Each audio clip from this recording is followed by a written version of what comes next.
one thing that I did a few months ago that has helped a lot is like I just even though I have social media for like running my theater company, I took it off my phone. I just run it on my computer, which that helped because then I don't have the reflex of going to it all the time.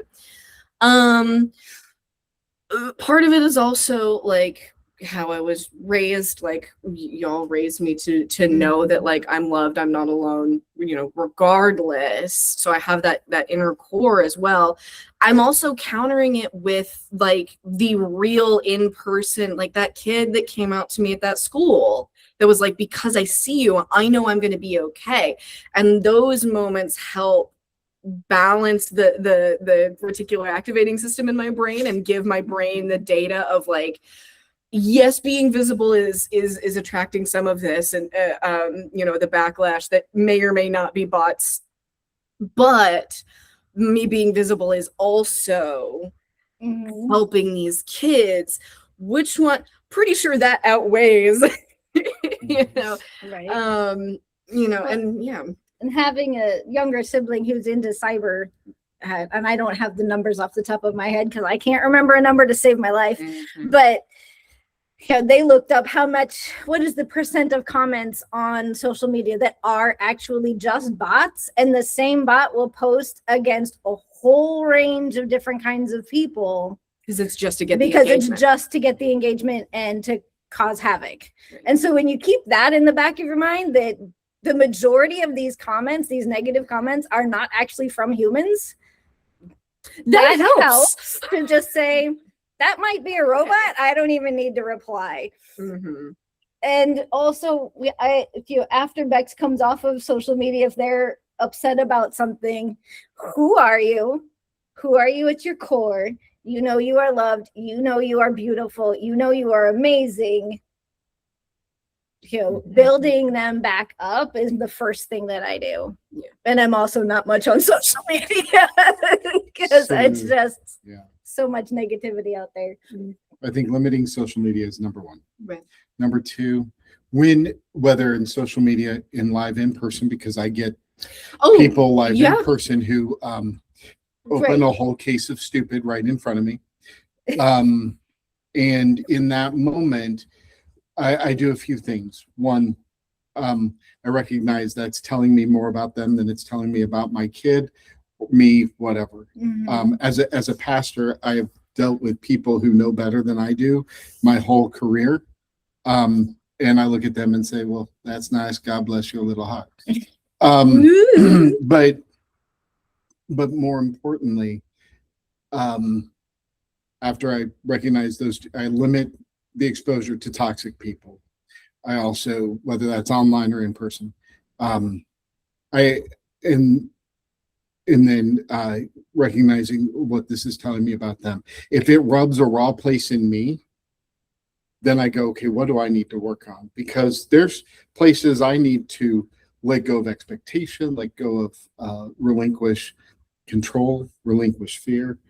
But then let's talk about martial arts, and that is jujitsu. When you can emotionally jujitsu somebody's, so jujitsu uses the energy of your opponent against them. So that works for little people. That's right.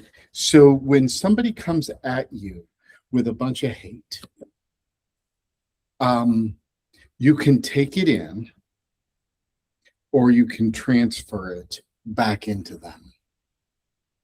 Now, we could transfer the hate back into them, or you could transfer love back into them. Because one of the things, we have watched a lot of videos for this YouTube channel called Cinema Therapy, and it's a licensed therapist and a professional filmmaker who are best friends, and they talk about movies. A lot of fun. So good. In their Prince of Egypt episode, the therapist was like, hate comes from love, and you saw like even his best friend go, But yeah, it's just redirecting the energy, right, and getting to the root underneath it. That it's like, whether it is the hate is stemming from like someone you love told you that this other thing was a threat, and so you hate them, or I forget what the other two were. You love somebody and you're afraid for them, right? Or somebody is attacking your love. I mean, those are basic core. So when I turn that hate through love back at them, one, MLK said, that hate is too great a burden, right, for me to stay in that. We also believe that love overcomes hate. At the end of all things, love overcomes. And so I could try to defeat hate with hate, but hate won't take hate out. The only thing that moves darkness out is light. And so when people come at me with, and I've had people who have said, well, your kid is an abomination. And I look at them and I'm like, oh, I understand you're afraid. They didn't say they were afraid, but they're afraid that their way of life is going to be undone. They're afraid that maybe they have feelings for somebody, they have attraction that they're not comfortable with. They are afraid, or they're hurt, or they're whatever. So if I listen to what is the driving force underneath this, and I'm able to jujitsu that back into them to help for their healing, I've done a couple things. One, I've diffused a situation. Two, I maybe helped somebody who was an antagonist to become an ally. Mm-hmm. It might take time. These things don't happen overnight.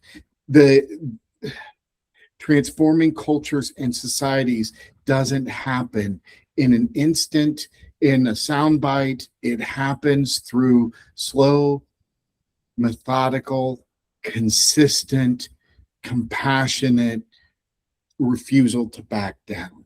Mm-hmm. And it takes, so opening your home to make people feel safe is one of those pieces. I mean, I told one of our kids, they had a friend who mentioned something that made me go, I'm wondering if housing's an issue for them. And I let them know, if that is, we have an extra room. How could, let them know that, we're a safe place. They'd be welcome to stay if they need to. We've housed people before who, we're the Freeman Refugee Center. But we do that because the only way we're going to change this culture of anger, hatred, and fear is through love. Mm-hmm. That's it. That's the only way we're going to get there. And so starting with letting your kid know, Lee, you're loved. You're not alone. Lee, you're amazing as you are. Lee, you're great. Lee, people who look at you and say, oh my gosh, I can't believe you're doing this transition. What's wrong with you? Lee, that tells you more about them being weird. If they're concerned about genitals and bathroom issues, when we are supposed to developmentally stop worrying about genitals and bathroom issues? Once you're toilet trained, 2 years old, they are emotionally stunted at somewhere between 2 and 12. And isn't that sad? Right? So that I can develop in my kid a compassionate heart for those who don't bring compassion to them. Mm-hmm. Because then I don't burden my kid with hate. I don't know if any of that made sense. It made sense in my head. That's all that matters to me. But yeah, I mean, that's very much like how I've, as people have reflected back to me how they experience me moving through the world, that like it's very much that of just like, yeah, and it comes up in how I write. It comes up in why I specifically like doing live theater, because it is that longer in person. It's not instant, a short on YouTube. It's more intentional and it takes more time, but it has a deeper impact. Emotional connection. Mm-hmm. Mm-hmm. And in India, I would say one more thing, and part of parenting that we do not teach people in America, especially. Go ahead. Art of relinquishment? Is that where you were going? The art of relinquishment. Mm-hmm. In order for, as I tell my kids, their blessed side effects, because I married their mom for her. When we decided to have children, we did not decide to have children for expectations of what they would become for us. Does that make sense? So I had hopes and dreams for my kids that involved nothing about their career, nothing about their marital status, right? Yeah. Now, Do I think my kids would be amazing parents? Yes, if they decide to do that someday, because I know I've been a damn good dad. And we've taught them. Yes. We've taught them how to be good, decent human beings. Beks is 7 years older than their next sibling, so they were old enough to be quite helpful. Which may have something to do with the fact that they're not interested right now. Very effective birth control, having to change a sibling's diapers at 8 years old. So, but that art of relinquishment, of letting go expectation for what would happen, leads to not burdening your kids with things that aren't not theirs to carry. Right. When I do premarital counseling, I tell people when they talk about their mommy and daddy issues, your parents gave you the baggage. It's yours now. Mm-hmm. It's yours now. You get to choose whether you continue to cart it across the country. Mm-hmm. So, and sometimes you think you've put it down. And then you find out something happens. Gosh darn it, I picked it back up again. Got to go put it down again. So for us as parents to be able to relinquish our expectation of what our kids' lives will be like is one of the best gifts we give our kids. Right. And it's a gift you give yourself too, because, oh my gosh. Well, and it takes work to do. I mean, when Beks was, after you came out and we talked about all that, and then a little while later it's like, okay, now I need to recognize that I did have some hopes and dreams for you, and I need to let go of those because they weren't actually necessary. I want you to be the happiest and best form of yourself, right? Yeah, whatever that looks like, not your best form of what I want you to be. Yeah, you had told me that I was never angry at you for, Mom, as we were having one of those conversations about, relinquishing those dreams, Mom had told me, she's like, I'm never angry at you for not following the dreams I had for you before you were old enough to dream for yourself. And that's good. I love my mama. Glad you wrote that one down. I did. That's a good one. Yes, as opposed to holding on to your kids' baby teeth until they're 50 and then giving it back to you. Yes, we were moving my mother out of her home of 48 years, I think, into a retirement apartment, and she hands me this envelope, and I'm like, what is this? She hands my brother a similar envelope, and we open it up, and it's all of our baby teeth, and I'm like, I gave these up 50 years ago. I really don't want them back. I've already relinquished this once. And then I asked her, but if I put them back under my pillow, which is disgusting, but do I get interest? Does tooth come back? I don't know how this works. I threw them away. But yes, it was I relinquished that. Please no. Yeah. But yeah, I mean, you taught us how to let go of things, and especially as I've started, running my own company. I'm not parenting a human, but I am incredibly invested in this going well. Yes. And paying my bills, and not just paying my bills, but I'm more focused on the impact that I know it can have because of what has happened so far. But because you'll have raised me on how to relinquish things, I am getting to the point where I'm letting go of this is how it has to work out, or it doesn't, or it failed, and it's a process, especially when you're so emotionally invested in something. But I think, Andy, to your original question, when you have those experiences where somebody is, I don't know what I can say on this. Having a case of the stupids? That would be kind. I had a different word in mind. It causing involved an ectomy. Anyway,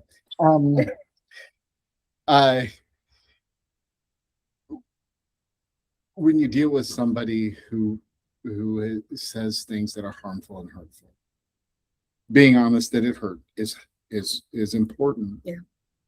But not living in that and moving on and having strategies for overcoming those, for relinquishing the things that you hold. Those are all important pieces of it. And another thing that you raised me on is every loss requires an appropriate season of grief. And yeah, that goes for even the little losses of man, somebody I dropped my ice cream. I dropped my ice cream, you know. Mhm. Somebody You need to grieve that for a moment. Then go get more. right, you know, but like, you know, the comments on social media, like, yeah, you know, Sure.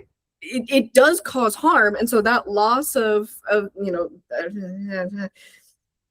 loss of, I'm not sure what, but like Well, when it causes harm, you lose a bit of self-value Yeah. for a short time, and you need to grieve that and then try to build you back up.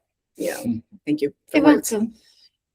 I lost. But yeah, that's the, you know, even Mhm. those little things that require that appropriate season of grief, even if that season is only like, you know, a minute. Yeah. Or maybe it uncovers like that's something that you need to work on in that season of grief and that emotional work. It may take a little longer than that, you know. Right? Mhm.